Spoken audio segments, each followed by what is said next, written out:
HD और मैं हूं आपकी होस्ट मलाइका मलिक। इलाकाई खबरों में रुख कर रहे हैं।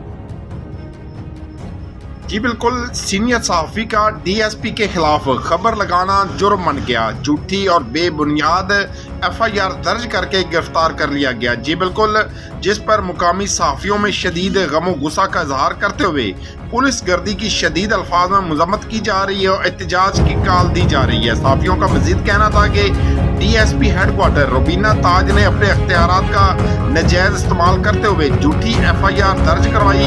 सहाफ़ी बरादरी का DPO बिहाड़ी IG पंजाब से नोट्स लेने का मुतालबा किया है। फिलफौर सहाफ़ी को रहा किया जाए। बिहाड़ी पुलिस गर्दी और झूठी FIR का इंदराज आज़ादी सहाफ़त पर हमला है, हमले के मुतरादफ है। सहाफ़ियों का शदीद एहतजाज। जी बिल्कुल, बिहाड़ी के सीनियर सहाफ़ी और बिहाड़ी प्रेस क्लब के मेंबर मार नदीम लक, जिसको गुज़िश्ता कुछ देर पहले ही झूठी और बेबुनियाद FIR दर्ज करके उनको गिरफ्तार कर लिया गया है, जिस पर बिहाड़ी के तमाम सहाफ़ी सरापा एहतजाज है। उनका कहना है कि मार नदीम लक के खिलाफ जो झूठी और बेबुनियाद FIR का अंदराज किया गया है उनको फुल फौर वापस लिया जाए और सहाफ़ी को फौरन रिहा किया जाए।